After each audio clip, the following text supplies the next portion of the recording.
Hi நண்பர்களே, எல்லாரும் எப்படி இருக்கீங்க? நல்லா இருக்கீங்க அப்படின்ற நம்பிக்கையோட இன்னைக்கான வீடியோ என்னன்றதை பார்க்கறதுக்கு முன்னாடி ஒரு சின்ன ரெக்வெஸ்ட்டுங்க. என்ன அப்படின்னு பார்த்தீங்கன்னா, நம்மளோட சேனலுக்கு இப்போதான் புதுசாக வர வியூவர்ஸாக இருந்தாலும் சரி, ஆல்ரெடி பார்க்குற வியூவர்ஸாக இருந்தாலும் சரிங்க, நம்மளோட சேனலில் ஒரு சப்ஸ்கிரைப் பண்ணிட்டு பக்கத்தில் உள்ள பெல் ஐக்கான் ஆல் கொடுத்து வைங்க. அப்போதான் நான் போடுற வீடியோ உங்களுக்கு உடனுக்குடனே நோட்டிஃபிகேஷனாக வந்து சேரும். அது மட்டும் இல்லாமல் கமெண்ட் பாக்ஸில் ஹைப் அப்படின்ற ஒரு ஆப்ஷன் இருக்குங்க. அதை நீங்கள் நிறைய பேர் கிளிக் பண்ணுறதே கிடையாது. நானும் ஒரு வீடியோன்னு சொல்லிட்டு தான் இருக்கேன். ப்ளீஸ் அது ஒரு ஹெல்ப்பாக கூட கேட்டுக்கிறேன். அந்த ஹைப் அப்படின்ற ஆப்ஷனை மட்டும் கிளிக் பண்ணுங்க. ஓகே நண்பர்களே, இன்னைக்கான வீடியோக்குள்ளே போகலாம். என்ன அப்படின்னு பார்த்தீங்கன்னா, 2 நண்பர்களுங்க ஊட்டிக்கு ஜாலியாக சுற்றுலா போயிட்டு வரலாம் அப்படின்னு சொல்லிட்டு தாங்க போகிறாங்க. ஆனால் போயிட்டு ரிட்டன் வர வழியில தான் அவங்களுக்கு நடந்த அமானுஷ்யம் அவங்களோட வாழ்க்கையில் இன்ன வரைக்குமே மறக்க முடியாத ஒரு நிகழ்வாக இருந்திருக்குங்க. அது என்ன நிகழ்வு அப்படின்றது தான் வீடியோ தொடர்ந்து பார்த்து தெரிஞ்சுக்க போகிறோம். அதுக்கு முன்னாடி இந்த வீடியோ பிடிச்சிருந்தா லைக் பண்ணுங்கள், ஷேர் பண்ணுங்கள், கமெண்ட் பண்ணுங்கள். வாங்க அவங்களுக்கு என்ன நடந்துச்சுன்றதை வீடியோ தொடர்ந்து பார்த்து தெரிஞ்சுக்கலாம்.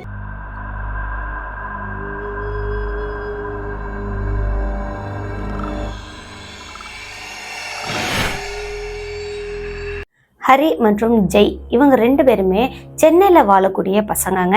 இவங்க அடிக்கடி எங்களால் சுற்றுலா போகலாம் அப்படின்னு சொல்லிட்டு ஃபேமிலியோட பிளான் பண்ணி போவாங்க. ஆனால் இந்த முறை இவங்க 2 பேர் மட்டும்தான் போகிறாங்க. அதுவும் ஊட்டிக்கு போகிறாங்க. இவங்க 2 பேரும்னா ஹரி மற்றும் ஜெய் 2 பேரும் மட்டும்தான் போகிறாங்க. அவங்களோட வீட்டில் ஆல்ரெடி சொல்லி பர்மிஷனும் வாங்கிட்டாங்க. நாங்கள் இந்த மாதிரி ஊட்டிக்கு போயிட்டு வரோம் அப்படின்னு சொல்லிட்டு. அதுக்கப்புறமா ஜெய்யோட வீட்டில் தாங்க கார் இருந்திருக்கு. அந்த காரை எடுத்துக்கிட்டு தான் ஹரியும் ஜெய்யும் ஊட்டியை நோக்கி வராங்க. நல்லபடியாக வந்தவங்க ஊட்டியை ஃபுல்லாக சுற்றி பார்க்குறாங்க. அவங்களுக்கு எந்த ஒரு பிரச்சனையுமே இல்லை. எல்லா இடமும் இவங்களும் ஸ்டே பண்ணி தங்கி பார்த்துட்டாங்க. அதுக்கப்புறம் ஃபோட்டோஸு அது இது எல்லாமே பண்ணிட்டாங்கங்க. ரிட்டன் வீட்டுக்கு திரும்பலாம் அப்படின்னு சொல்லிட்டு ஒரு நாள் நைட் கிளம்புறாங்க. அங்கே போயிட்டு கிட்டத்தட்ட 4 நாள் ஸ்டே பண்ணிவிட்டு 5ஆவது நாள் நைட்டு தான் இவங்க அங்கே இருந்து கிளம்புறாங்க. கிளம்பினவங்க ஃபஸ்ட்டே பார்த்திங்கன்னா கொஞ்சம் இருட்டாக ஆரம்பித்ததுமே இவங்களோட லக்கேஜ் எல்லாம் பேக் பண்ணிட்டாங்க.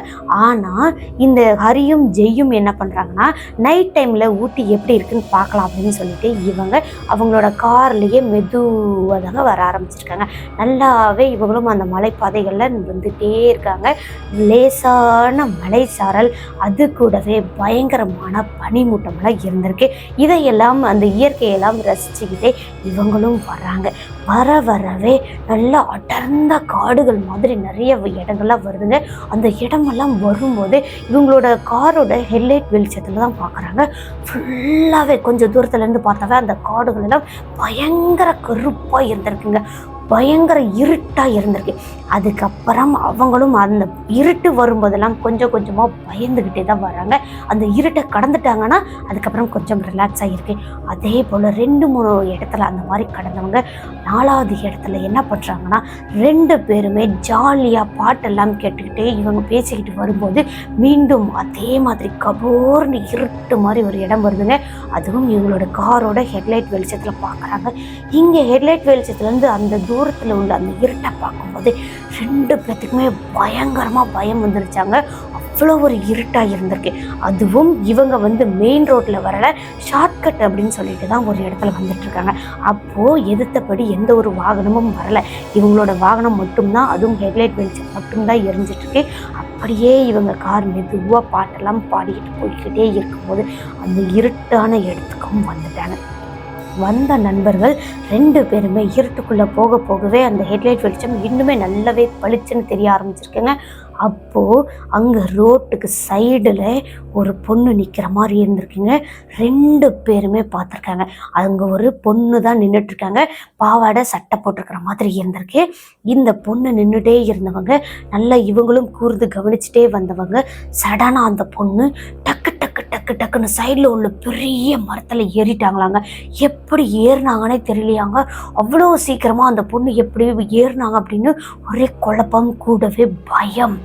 என்னடா இந்நேரத்தில் ஒரு பொண்ணு இவ்வளோ சீக்கிரமாக ஃபாஸ்ட்டாக ஏறிட்டாளேன்னு. அதுக்கப்புறம் இவங்களும் காரில் இருந்துக்கிட்டே அந்த காரை மெதுவாக ஸ்லோ பண்ணி ஒரு இடத்துல பிரேக் போட்டுட்டு காருக்குள்ளே இருந்துக்கிட்டே இவங்க அந்த மரத்தை பார்க்குறாங்கங்க. பார்த்தா ஒரு உச்சி கிளை மாதிரி, ஒரு சின்ன கிளை மாதிரி தாங்க இருக்குது.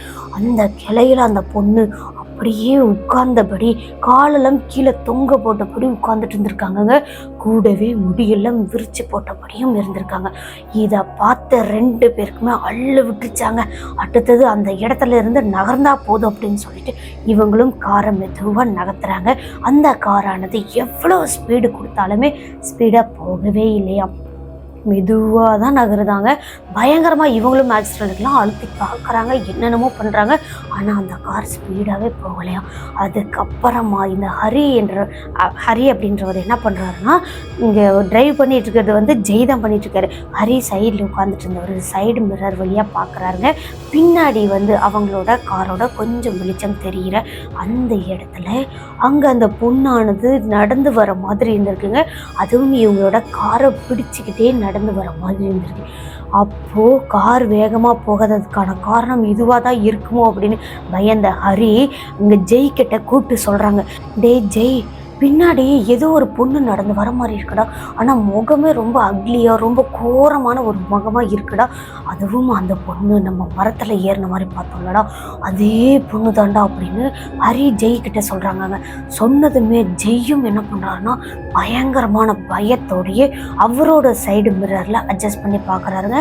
ஆனால் அவருக்கு எதுவுமே தெரியல, என்ன இவன் சொல்கிறத நம்பலாமா வேணாமா அப்படின்ற பயத்தோடையும் அதே மாதிரி ஒரு சந்தேகத்தோடையும் அவர் கொஞ்சமாக காரை பிரேக் போட்டுட்டு இந்த பக்கம் எட்டி பார்க்குறாருங்க. சைடில் உள்ள அந்த கண்ணாடி வழியாக எட்டி பார்க்குறாருங்க. பார்த்தா அங்கே ஹரி சொன்ன அதே மாதிரி ஒரு பொண்ணுங்க அங்கே நடந்து வந்துட்டுருக்கு. அதுவும் இவங்களோட காரை பிடிச்ச மாதிரியே நடந்து வந்துட்டுருக்குங்க. அப்படி வர்றதை பார்த்த இவர் என்ன பண்ணுறாருன்னா வேகமாக கார் எந்த அளவுக்கு ஸ்பீடு அழுத்த முடியுமோ அழுத்தி பார்க்கலாம் அப்படின்னு இவரும் பயங்கரமான ஸ்பீடு அழுத்தி பார்க்குறாருங்க. அப்படி அழுத்தும் போது கொஞ்ச நேரம் வரைக்கும் அந்த காரானது மெதுவாக போய்கிட்டு இருக்கும்போது சடனாக இந்த அவர் அழுத்திட்டு இருந்தார் பார்த்தீங்களா, அந்த அளவுக்கு ஃபுல் ஸ்பீடாக போக ஆரம்பிச்சிருச்சாங்க. கொஞ்ச நேரத்தில் கண்ட்ரோல் இல்லாமல் இவங்களோட கார் ஒரு மரத்தில் இடிக்கவும் ஆரம்பிச்சிருச்சு. இடிச்சிருச்சு அப்படின்னா ஒரு சின்ன மரத்தில் தான் இடிச்சிருக்கு. ஆனால் அவங்களுக்கு எந்த ஒரு ஆக்சிடென்ட்டில் எந்த ஒரு அடியுமே அதிகமான பலமான அடி எதுவுமே படலை. அதுக்கப்புறமா காரும் மறுபடியும் வந்து ஆஃப் ஆகிற மாதிரி ஆயிடுச்சுங்க. இருந்தாலும் இந்த ஜெய் அப்படின்றவர் தானே டிரைவர் சீட்டில் உட்காந்துருந்தாரு, அவர் வந்து காரை ஆஃப் ஆக விடலையாங்க. அதுக்கப்புறமா மெதுவாக ஹரியை வந்து இந்த பக்கம் வந்து நீ டிரைவ் பண்ணுறா, நான் இந்த பக்கம் உட்காந்துக்கிறேன் அப்படின்னு அப்படியே ஸ்வைப் பண்ணிக்கிட்டு 2 பேருமே ஸ்வாப் பண்ணிக்கிட்டு இவங்க மறுபடியும் காரை ரிவர்ஸ் எடுத்து நேராக ரோட்டுக்கு வராங்கங்க. வந்து கொஞ்சம் தூரத்தில் அங்கேயே நிறுத்திட்டு காரில் உள்ள வாட்டர் கேனை எடுத்து முகமெல்லாம் கழுவிட்டு கொஞ்சம் ஃப்ரெஷ்ஷப் ஆகலாம் அப்படின்னு 2 பேருமே கீழே இறங்கியிருக்காங்க. இறங்கி முகமெல்லாம் கழுவிட்டு தண்ணியெல்லாம் குடிச்சு முடிச்சுட்டு அதுக்கப்புறமா மீண்டும் இவங்க 2 பேருமே காரை ஸ்டார்ட் பண்ணலாம் அப்படின்னு சொல்லிட்டு ஹரி வந்து கார் டிரைவ் பண்ண போறாருங்க. ஜெய் வந்து பக்கத்து சீட்டில் உட்காந்துட்டு வர போறாரு. இவங்க 2 பேரும் உள்ள நுழையலாம் அப்படின்னு கார் கதவை ஓப்பன் பண்ணிட்டு ஃபஸ்ட்டு ஒரு காலை மட்டும்தான் எடுத்து வச்சுருக்காங்கங்க. எடுத்து வச்ச கொஞ்ச நேரத்துலேயே அடுத்த இன்னொரு கால் எடுத்து வைக்கிறதுக்குள்ளேயுமே இவங்களோட காலுக்கு அடியில் ஏதோ ஒன்று பூந்து போகிற மாதிரி இருந்திருக்குங்க. 2 பேத்துக்குமே அந்த சிம்டம்ஸ் அந்த உணர்வு வந்து ஏற்பட்டிருக்கு. அப்படி ஏற்படும் போது இவங்க 2 பேருமே கொஞ்சம் கத்திட்டாங்கங்க. ஏதோ காலுக்குள்ளே அப்படியே நெளிஞ்சு போகிற மாதிரி இருக்கே அப்படின்னு சொல்லிட்டு டக்குன்னு இவங்களோட மொபைல் எடுத்திருக்காங்க. ஃப்ளாஷ் போட்டு காருக்கு அடியிலலாம் பார்க்குறாங்க, எதுவுமே இல்லை. இவங்களோட காலுக்கு அடியில் தானே பூந்து போச்சு. அப்படி பூந்து போன எந்த இடத்துலையுமே எதுவுமே கிடையாதுங்க. எந்த ஒரு பூச்சியோ விலங்கோ எதுவுமே கிடையாது. சரி ஓகே அப்படின்னு இவங்க மறுபடியும் காரில் ஏறுறாங்க. ஏறிட்டு காரை ஸ்டார்ட் பண்ணி கொஞ்சம் அப்படியே மூவ் ஆகியிருக்குங்க. மூவ் ஆனதுமே சின்னதாக ஒரு ஸ்பீட் பிரேக்கில் ஏறி இறங்கின மாதிரி ஒரு சிம்டம்ஸ் இவங்களுக்கு நல்லாவே தெரிஞ்சிருக்கு. ஆனால் முன்னாடி வந்து எந்த ஒரு ஸ்பீட் பிரேக்குமே இல்லை அப்படின்றது 2 பேருமே கீழே நின்று ஃபேஸ் வாஷ்லாம் பண்ணாங்களே அப்போவே பார்த்துருக்காங்க. அங்கே எந்த ஒரு ஸ்பீட் பிரேக்குமே கிடையாது. ஆனால் இவங்களோட காரு ஸ்பீட் பிரேக்கில் ஏறி இறங்கின மாதிரி எதுக்குள்ளேயோ ஏறி இறங்கின மாதிரி இருந்திருக்கு. சரி ஓகே அப்படின்னு இவங்களும் அதை கண்டுக்காமலே காரு நல்லபடியாக போக ஆரம்பிச்சிருச்சாங்க. நல்லாவே வந்துட்டே இருந்திருக்காங்க. சடனாக மறுபடியும் ஒரு இடங்க, அந்த இடத்துக்கிட்ட 3 ரோடு மாதிரி பிரியிற மாதிரியான ஒரு இடங்க. அந்த ரோட்டில் ஒரு ரோட்டில் தான் இவங்க வந்து அவங்களோட ஊருக்கு போக வேண்டிய ஒரு ரோடாங்க. அந்த இடத்துல வரும்போதெல்லாம் அந்த 3 ரோட்டுக்கு பக்கத்துலேயே ஒரு பொண்ணும் நின்றுட்டுருக்காங்க. அந்த பொண்ணு சேம் முன்னாடி பார்த்தா அதே மாதிரி தாங்க இருக்குது. ஆனால் ரொம்பவே கோரமாக அக்லியான ஒரு உருவமாக இருந்திருக்கு. அந்த அந்த முகமும் சரி அந்த உருவமும் சரி நல்லா எக்ஸ்பிளைன் பண்ண முடியாத அளவுக்கு ஒரு உருவமாக இருந்திருக்கு. அதையும் பார்த்துக்கிட்டே இவங்களோட கார் நல்லா ஸ்பீடாகவே போக ஆரம்பிச்சிருக்கு. அந்த பொண்ணை பார்த்ததுமே அந்த பொண்ணை தாண்டி போனதுக்கு அப்புறமா தான் 2 பேத்துக்குமே உயிரே வந்த மாதிரி இருந்துச்சாங்க. அடுத்து இவங்களும் அவங்களோட ஊருக்கு போயிட்டாங்க. போனதுக்கு அப்புறமா அவங்கவுங்களோட வீட்டுக்கும் போயிட்டாங்க. போனவங்க அன்னைக்கு ஃபுல்லாகவே ரெஸ்ட் எடுத்திருக்காங்க. அடுத்த நாள் தான் இவங்க 2 பேருமே காண்டாக்ட் பண்ணியிருக்காங்க. ஒரு விஷயத்த பதட்டத்தோட பேசிக்கிறாங்க. என்ன அப்படின்னா, இந்த ஹரி அப்படின்றவர் ஜெய்கிட்ட என்ன சொல்றாருன்னா, டேய் நேற்று நைட்டுலாம் உனக்கு நல்ல தூக்கம் வந்துச்சாடா அப்படின்னு சொல்லி கேட்குறாங்க. அப்படி கேட்கும்போது ஜெய் என்ன சொல்றாருன்னா, எனக்கு தூக்கமே வரவே இல்லைடா, அந்த முகம் அந்த பொண்ணோட உருவம் மட்டும் என் கண்ணுக்குள்ளேயே வந்து போகிற மாதிரி நான் தூங்கினேன் அப்படின்னா கூட கனவுல கூட அந்த பொண்ணோட உருவம் தாண்டா வருது அப்படின்னு ஜெய் சொல்லியிருக்காருங்க. அதே மாதிரி தாங்க ஹரியும் சொல்லியிருக்காரு. டே அது தாண்டா எனக்கும் நடந்துச்சு அப்படின்னு சொல்லியிருக்காங்க. என்னடா 2 பேத்துக்குமே ஒரே மாதிரி நடந்திருக்கு. இந்த உருவத்தை தாண்டி வந்ததுனால நம்ம அந்த நினைப்பிலே இருந்திருப்போம், அதனால தாண்டா இப்படி இருக்குது அப்படின்னு அவங்க 2 பேருமே பேசி முடிச்சுட்டு அன்னைக்கும் ஃபோனை வச்சுட்டாங்க. கிட்டத்தட்ட 3 நாள் வரைக்கும் மறுபடியும் இவங்க 2 பேருமே காண்டாக்ட் பண்ணிக்கவே கிடையாதாங்க. அந்த 3 நாளில் பயங்கரமான நிகழ்வுகள்லாம் இங்கே ஹரிக்கும் நடந்திருக்கு, ஜெய்க்கும் நடந்திருக்கு. என்ன ஆச்சுன்னா, அன்னைக்கு ஃபோனெல்லாம் பேசி முடிச்சுட்டு அன்னைக்கு நைட்டு தூங்கிட்டாங்க. அடுத்த நாள் காலையில் எந்திரிக்கிறாங்க. எழுந்து ஜெய் அப்படின்றவர் அவரோட வேலையை நார்மலான வேலையெல்லாம் பார்த்து முடிச்சிட்டாரு. அன்னைக்கு சாயங்காலம் எல்லாருமே சாப்பிட்டு முடிச்சுட்டு தூங்கலாம் அப்படின்னு போகும்போது இந்த ஜெய் என்ன பண்ணுறாருன்னா, அவரோட பெட்ரூம்லேயே ஒரு கண்ணாடி ஒன்று வச்சுருக்காராங்க. இவரோட ஃபுல் ஷேப்புமே ஃபுல்லாக அந்த உருவமே தெரிகிற மாதிரியான ஒரு கண்ணாடியாங்க. அந்த கண்ணாடி முன்னாடி நின்று இவர் எப்போவுமே தூங்கிறதுக்கு முன்னாடியும் சரிங்க, தூங்கி எந்திரிச்சதும் சரி, இந்த தலையை கொஞ்சம் அப்படியே சீவிக்கிட்டே இருப்பாராம். அதே மாதிரி அங்கே போய் நின்று தலையை சீவிட்டு இருந்திருக்காரு. அப்படி நல்லா சீவிக்கிட்டே இருக்கும்போது சடனாக இவருக்கு பின்னாடி இருந்து ஒரு பொண்ணோட உருவம் தெரிஞ்சிருக்குங்க. ஃபுல்லாக கண்ணை கரியேர்னு முகமாக இருந்திருக்கு, கை காலெல்லாம் கண்ணை கரியேர்னு இருந்திருக்கு. ஆனால் எங்கேயோ பார்த்த மாதிரியான ஒரு உருவமும் இருந்திருக்கு. கண்ணாடியில் பார்த்ததுமே ஒரு நிமிஷம் ஆடியே போயிட்டாராங்க. அடுத்து அப்படியே கண்ணாடியை மறுபடியும் தேய்ச்சிட்டு இவரோட கண்ணெல்லாம் தேய்ச்சிட்டு பார்த்தா அந்த இடத்துல யாருமே இல்லை. நம்மளோட கற்பனை தான் இப்படி இருக்குது, அந்த பயத்துலேருந்து நம்ம இன்னுமே மீண்டு வரல போல், அதனால தான் இப்படி இருக்குது அப்படின்னு சொல்லி அவரும் அதை பெருசுப்படுத்தலையாங்க.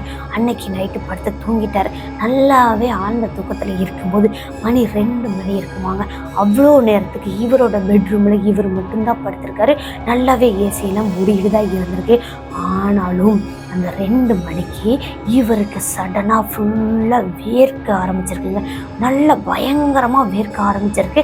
எந்திரிச்சு பார்த்தா அங்கே கரண்ட் இல்லாத மாதிரி ஏசியெல்லாம் ஆஃபில் இருக்குது, லைட்டுமே ஆஃபில் இருக்குது. சரி கரண்ட்டு தான் போயிடுச்சு போல், ரிட்டர்ன் வந்துடும் அப்படின்னு இவரும் அவரோட மனசை சமாதானம் பண்ணிவிட்டு பயம் கொஞ்சம் இருக்குங்க, அதாவது அந்த கரண்ட்லாம் இல்லாததுனால. ஆனால் அந்த பயத்தெல்லாம் வெளிக்காட்டிக்காமல் அவரும் படுத்து மறுபடியும் தூங்க ஆரம்பிச்சிருக்காரு. ஒரு 10 நிமிஷம் தான் படுத்திருப்பாராங்க. அதுக்கப்புறமா இவருக்கு பக்கத்துலேயே பயங்கரமான சூடான ஒரு காற்றுங்க. அந்த காற்றானது இவருக்கு இன்னுமே வேர்க்க ஆரம்பிச்சிருக்குங்க. பயங்கரமாக வேர்த்து கொட்ட ஆரம்பிச்சிருக்கு. என்னடா இது இன்னைக்கு இப்படி நடக்குது, கரண்ட்டும் இருக்கிற மாதிரி தானே இருக்குது அப்படின்னு இவர் அவங்களோட பெட்ரூம்லேருந்து எந்திரிச்சு வெளியே வராருங்க. வெளியே வந்துட்டு பார்த்தா அவங்களோட ஹாலில் லைட் எரிஞ்சிட்ருக்கு. ஆனால் இவரோட ரூமில் மட்டும்தான் கரண்ட்டு ஏசி எதுவுமே ஒர்க் ஆகலை. அதுக்கப்புறமா சரி ஓகே ஹாலில் போய் படுத்துக்கலாம் அப்படின்னு ஹாலுக்கு போகலான்னு போகும்போது பின்னாடியே இங்கே யாரோ வர்ற மாதிரி ஒரு ஃபீல். அந்த ஃபீல் நம்ம எல்லாருமே தனிமையில் இருக்கும்போது அந்த யாரோ நம்ம கூட இருக்கிற மாதிரின்ற ஃபீல் இருந்துகிட்டே தான் இருக்கும். அதே மாதிரி தான் இவருக்கும் இருந்திருக்கு. ஆனால் கொஞ்சம் எக்ஸ்ட்ராவாக உண்மையாகவே நம்ம கூட ஒரு ஆள் இருந்தால், பேச்சு துணைக்கு யாராவது இருந்தால் எப்படி ஃபீல் பண்ணுவோமோ அதே மாதிரி ஒரு ஆள் இருக்கிற மாதிரி ஃபீல் ஆகிருக்குங்க. அதுக்கப்புறம் இவரும் ஹாலுக்கு வந்துட்டாருங்க. வந்து சோஃபாவில் கொஞ்சம் நேரம் கால் நீட்டி படுத்திருக்காரு. கால் நீட்டி படுத்துட்டுருக்கிற அந்த இடத்துல தலகாணி தாங்க காலுக்கு அடியில் வச்சு படுத்திருக்காரு. ஆனால் இப்போ அவர் ஒரு பக்கமாக திரும்பி படுக்கலான்னு இந்த பக்கம் திரும்பி படுக்கும்போது அங்கே யாரோ உட்கார்ந்துட்டுருக்கிற மாதிரி அவங்க மேலே காலை போட்டுட்ருக்குற மாதிரி இருந்திருக்குங்க. அப்படி பார்த்ததும் இவருக்கு ஒரு ஃபீலாக தான் இருந்திருக்கு. கண்ணை லேசாக திறந்து பார்க்குறாருங்க. பார்த்தா அந்த இடத்துல யாரோ இருக்கிற மாதிரி இருக்குது. அதுவும் ஹாலில் வந்து 0 வாட்ஸ் பல்ப் தான் எரிஞ்சிட்ருக்கு. அந்த வெளிச்சத்தில் பார்க்கும்போது யாரோ ரொம்ப கொடூரமான உருவமாக உட்காந்துட்டு இருக்கிற மாதிரி இருக்குது. அவங்க மேலே தான் நம்ம காலை போட்டுட்ருக்கோம் அப்படின்ற ஃபீல் இவருக்கு வந்ததும் சடனாக எந்திரிச்சு காலை கீழே எடுத்துருக்காருங்க. ஆனால் இவரோட காலை அங்கேருந்து எடுக்கவே முடியலையாங்க. சுத்தமாகவே நகர்த்தவே முடியாத அளவுக்கு இருந்திருக்காரு. அதுக்கப்புறமா இவரும் கொஞ்சம் நேரம் அந்த காலை இந்த பக்கம் ஆட்டி பார்க்குறாரு. காலை ஒரே இடத்துல தான் இருக்குது. ஆனால் இவர் இப்படி ஆட்டினாலும் ஆடுது, இப்படி ஆட்டினாலும் ஆடுது. ஆனால் கால் மட்டும் கீழே எடுக்கவே முடியல. அடுத்தது இவர் என்ன பண்ணுறாருன்னா, அம்மா சீக்கிரம் வா அப்படின்னு கத்துறாருங்க. ஆனால் அவங்களோட அம்மா தான் இன்னொரு ரூமில் படுத்துருக்காங்க இல்லையா, அவங்களுக்கு கேட்கவே இல்லை. கொஞ்ச நேரம் வரைக்கும் கத்திட்டே இருந்தவர் அதுக்கப்புறமா இவருக்குள்ளேயே ஒரு தைரியத்தை வர வச்சுட்டு அவங்களோட சாமி பேரை சொல்லியிருக்காங்க. கூடவே சாமி பாட்டெல்லாம் பாட ஆரம்பிச்சிருக்காரு. கொஞ்ச நேரம் நல்லாவே சாமி பாட்டெல்லாம் பாடிட்டே இருக்கும்போது அந்த காலானது வெடுக்குன்னு கீழே தள்ளிவிட்டா எப்படி இருக்கும் அந்த மாதிரி வேகமாக அந்த காலை வந்து ஃபோர்ஸாக கீழே தள்ளிவிட்ட மாதிரி தள்ளியிருக்குங்க. அதுவும் இவருக்கு பயங்கரமான வலி. கூடவே அந்த காலை கீழே தள்ளின அந்த ஃபோர்ஸில் இவருமே ஸ்லிப்பாகி கீழே விழுந்துட்டாராம் அந்த சோஃபாலேருந்து. அடுத்தது இவரும் மெதுவாக கையை ஊனி எந்திரிச்சு பார்த்தா வீட்டுக்குள்ளே அந்த ஹாலுக்குள்ளே வந்து பயங்கரமான சூடான டெம்பரேச்சராக இருந்திருக்குங்க. அதாவது இவருக்கு வந்து நார்மலாகவே ஃபேன் ஓடிட்டுருக்கிற அந்த காற்று தெரியும் இல்லையா, ஆனால் அந்த ரூம் ஃபுல்லாகவே பயங்கர சூடாக இருந்திருக்கு. கொஞ்ச நேரம் ஒரு 5 நிமிஷம் வரைக்கும் அப்படியே இருந்தது. இவர் விடாமல் சாமி பாட்டையும் பாடிட்டேயும் இருந்திருக்காரு. கொஞ்ச நேரத்தில் அந்த வெப்பமான காற்று, அந்த சூடான காற்றானது மெதுவாக ஜில்லுன்னு காற்றா மாறி இருக்குங்க. நைட் டைமில் ஏசி ஓடுறது ப்ளஸ் அந்த ஃபேன் ஓடுறதெல்லாம் நல்லா ஜில்லுன்னு கூலிங்காக இருக்கும் இல்லையா, அந்த மாதிரி இருந்திருக்குங்க. அதுக்கப்புறமா தான் இவருக்குள்ள ஒரு பயங்கரமான அதிகமான பயமாக வந்திருக்குங்க. நேராக பெட்ரூம்குள்ளே ஓடி பார்க்குறாரு. அப்படி போய் பார்க்கும்போது அந்த ரூம்குள்ளே நல்லா ஜில்லுன்னு கூலிங்கான அந்த டெம்பரேச்சர் தான் இருந்திருக்கு.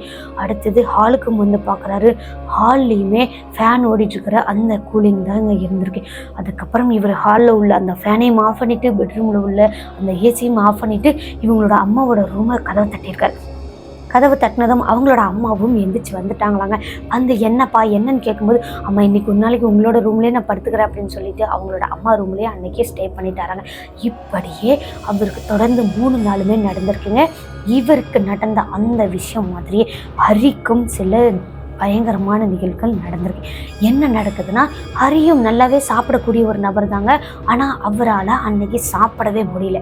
அதாவது ஜெய்கிட்டே எல்லாம் டிஸ்கஸ் பண்ணி முடிச்சதுக்கப்புறம் அன்னைக்கு நைட்டு சாப்பிடவே முடியலையாங்க. அதுக்கப்புறம் அடுத்த நாள் காலையிலையும் எழுந்திரிக்கிறாங்க. அவருக்கு சுத்தமாக சாப்பிடவே முடியல. கஞ்சி மட்டும் குடித்தா போதும் அப்படின்ற மாதிரி இருக்காரு. சம்டைம்ஸ் என்ன பண்ணுறாருன்னா, ஒரு ஃப்ரூட்ஸோ அல்லது வேறு ஏதாவது கொஞ்சமாக சாப்பிட்டாவே வயிறு ஃபுல்லாக இருக்கிற மாதிரி ஃபீல் ஆகிருக்குங்க.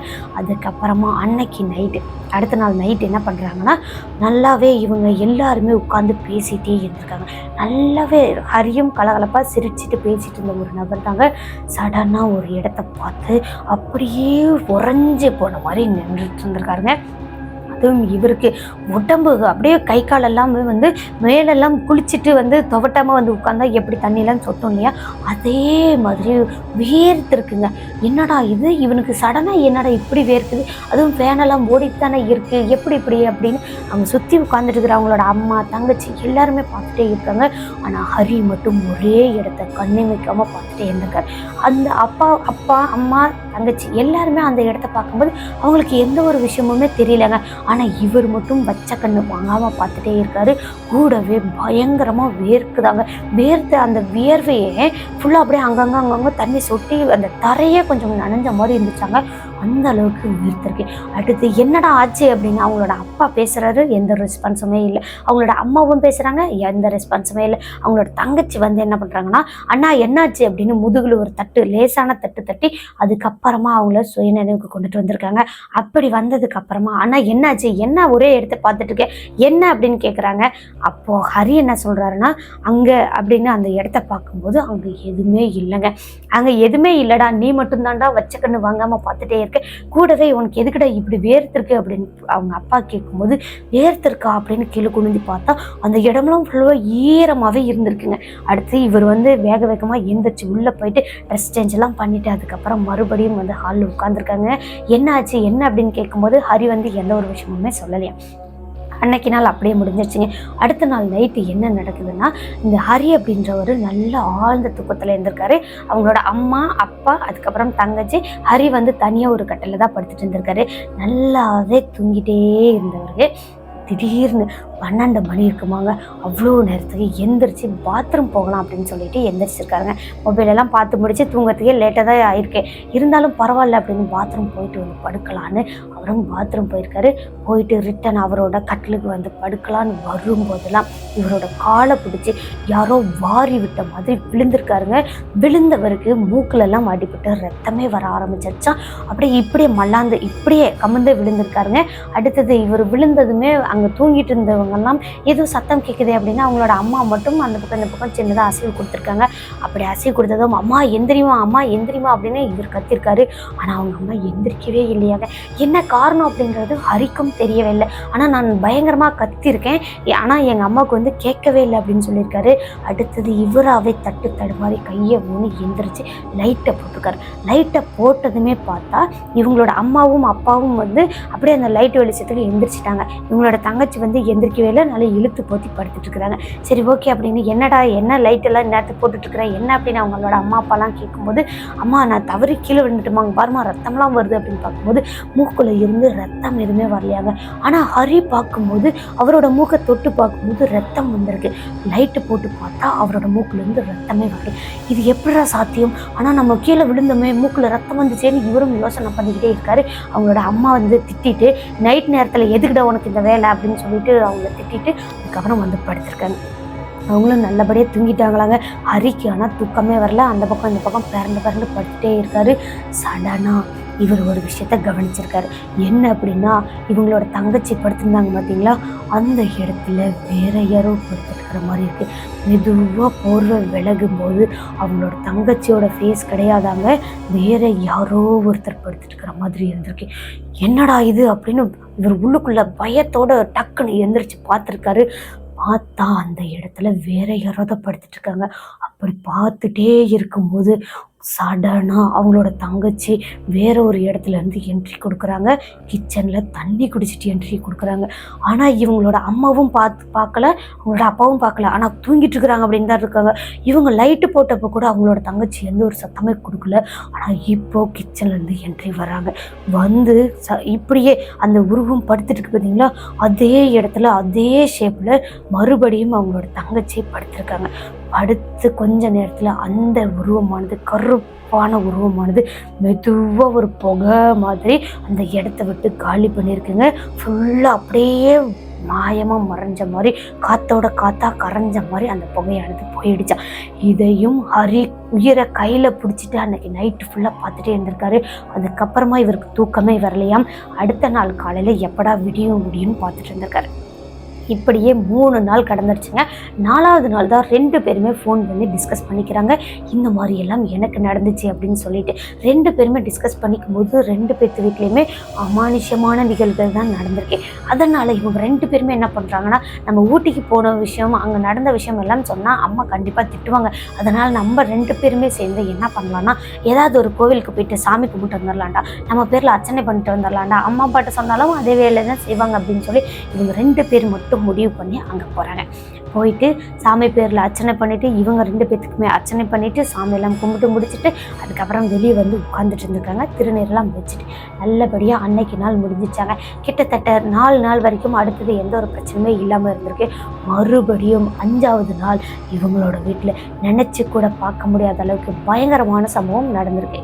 5வது நாள் நல்லாவே ஜெய் அப்படின்றவர் சாப்பிட்டு முடிச்சுட்டு படுத்து தூங்கவும் ஆரம்பிச்சிருக்காருங்க. நல்லா ஆழ்ந்த தூக்கத்துக்கு போயிட்டாராம். மணி பார்த்திங்கன்னா 1:15 மணி ஆயிடுச்சாங்க. அவ்வளோ நேரத்துக்கு ஜெய்க்கு லேசாக மூச்சு விடுறதுக்கு சிரமமாக இருக்கிற மாதிரி ஒரு ஃபீல் வந்திருக்குங்க. அது கூடவே என்னடா இது இப்படி இருக்கே அப்படின்னு கண்ணை மூடிட்டு கொஞ்சம் அப்படி இப்படி உடம்பெல்லாம் அசைச்சு பார்த்துருக்காரு. ஆனால் அசைக்க முடியல. மூச்சு விடுறதுக்கும் இருக்க ரொம்பவே சிரமமாக இருக்கிற மாதிரி இருந்திருக்கு. மெதுவாக கண்ணை திறந்து பார்த்துருக்காருங்க. என்னடா இது இப்படி இருக்கே அப்படின்னு கண்ணை திறந்து பார்த்தா அந்த இடத்துல அதே பொண்ணோட உருவங்க அங்கே பக்கத்துலேயே நின்று இவரோட நெஞ்சை போட்டு அழுத்துற மாதிரி இருந்திருக்கு. பக்கத்தில் பெட்டுக்கு பக்கத்தில் நின்று கையை வச்சு அழுத்துற மாதிரி இருந்திருக்குங்க. என்னடா இது அப்படின்னு இவரும் அப்படியே அந்த உருவத்திட்ட இருந்து தப்பிக்கலாம் அப்படின்னு அந்த பக்கம் இந்த பக்கம் திணறி திணறி அப்படியே ஓரளவுக்கு தத்தளிச்சு எழுந்திரிச்சிட்டாராங்க. எழுந்து பார்த்தா இவரோட காலை பிடிச்சி கீழே வாரி விடுற மாதிரி ஒரு ஃபீல் ஆகிருக்குங்க. அப்போது இவர் கரெக்டாக இந்த கையை காலை பிடிச்சி கீழே இழுக்குது பார்த்தீங்களா, அந்த நேரத்தில் கட்டில் வந்து ரொம்ப டைட்டாக பிடிச்சிட்டாராங்க. அதனால் இவர் வந்து கீழே விழுகல. ஆனால் காலை பிடிச்சி நல்லா வேகமாக இழுத்துட்டே இருந்திருக்கு. அதுக்கப்புறம் இவரும் அந்த காலை இழுக்கும் போதே அம்மா அம்மா அப்படின்னு சொல்லி சத்தம் போட்டிருக்காரு. ஆனால் அவங்களோட அம்மாவுக்கு கேட்கவே இல்லை. ஏன் அப்படின்னா அவங்களோட ரூம் கதவு லாக்கில் இருந்திருக்கு. கூடவே அவங்களோட அம்மாவும் வேற ஒரு ரூமில் படுத்துட்டு இருந்தாங்களே, அதனால அவங்களுக்கு கேட்கவும் இல்லை.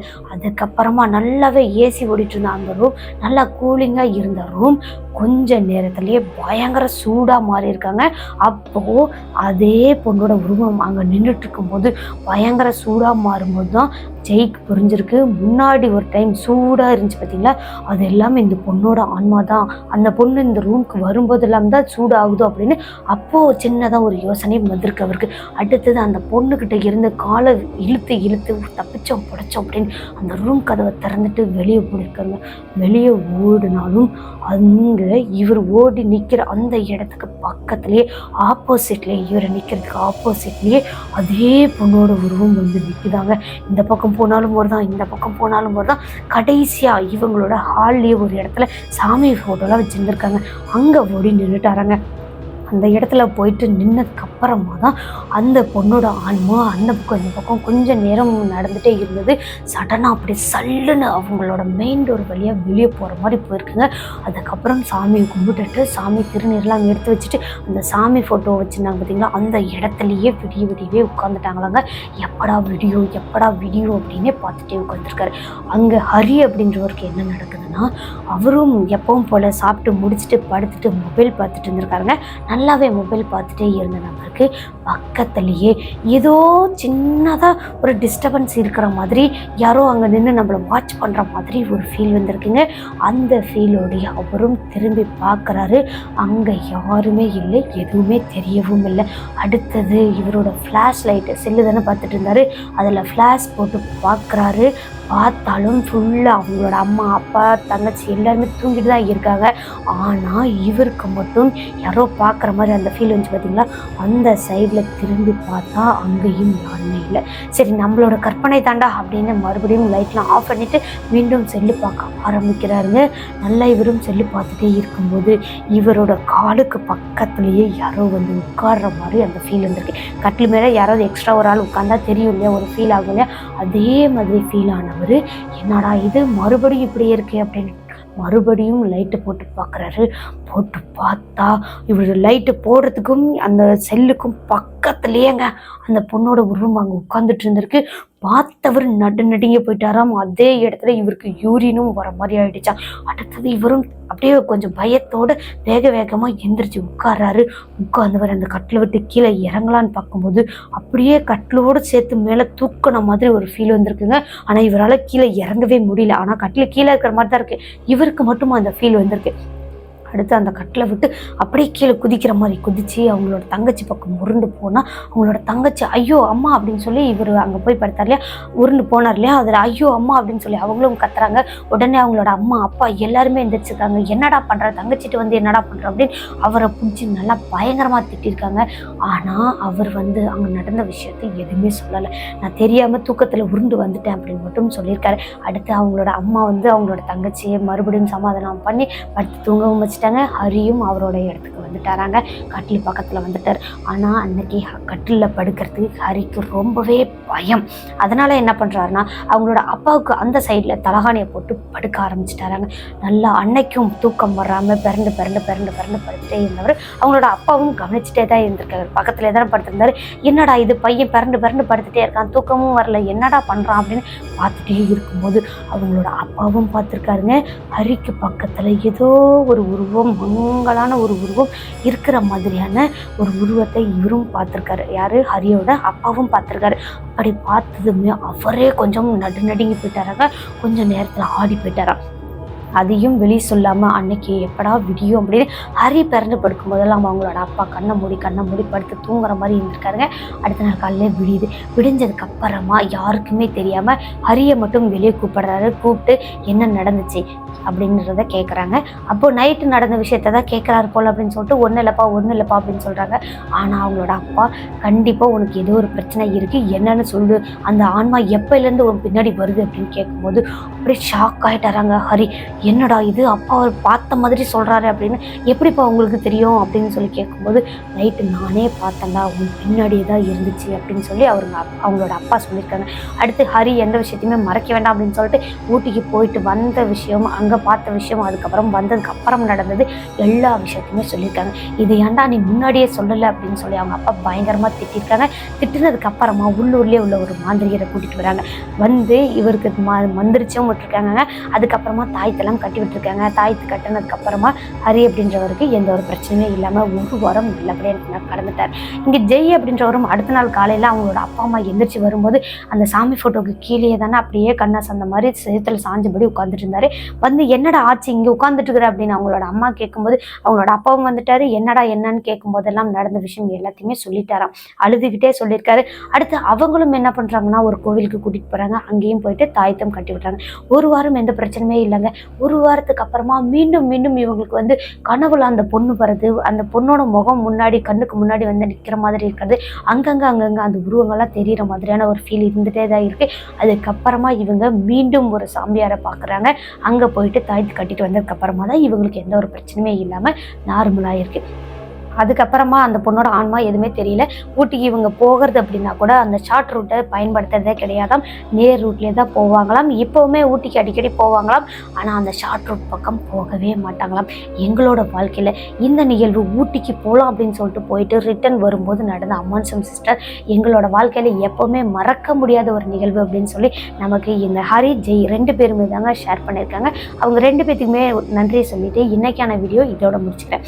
ஓகே நண்பர்களே, வீடியோ பிடிச்சிருந்தா லைக் பண்ணுங்கள், ஷேர் பண்ணுங்கள், கமெண்ட் பண்ணுங்கள். இது மாதிரி தொடர்ந்து ரியல் லைஃப் கோஸ்ட் இன்சிடென்ட் கேட்கணும் அப்படின்னா நம்மளோட சினோ ஸ்டோரிஸை மறக்காமல் சப்ஸ்கிரைப் பண்ணிக்கோங்க. அது மட்டும் இல்லாமல் உங்களோட வாழ்க்கையிலையோ அல்லது உங்கள் ஃப்ரெண்ட்ஸ் அண்ட் ரிலேட்டிவில் யாருக்காவது திகிலான அமானுஷ்யமான பேய் நிகழ்வுகள்லாம் நடந்திருக்கு அப்படின்னா அதை நம்மளோட சேனலில் வீடியோவாக நீங்கள் பார்க்கணுன்னு ஆசைப்பட்டீங்கன்னா என்னோட வாட்ஸ்அப் நம்பர் கொடுத்துருக்கேன். அதுக்கு வாய்ஸ் நோட்டாக சென்ட் பண்ணிக்கலாம். கண்டிப்பாக அந்த நிகழ்வு நம்மளோட சேனலில் வீடியோவாக அப்லோட் பண்ண முடியும். ஓகே நண்பர்களே, மீண்டும் ஒரு திகிலான ஹாரரான ரியல் லைஃப் கோஸ்ட் இன்சிடென்ட்டோட அடுத்த எபிசோடில் சந்திக்கிற வரைக்கும் உங்களிடமிருந்து விடைபெறுவது உங்கள் சினோ ஸ்டோரிஸில் நான் உமா. டாடா பாய்.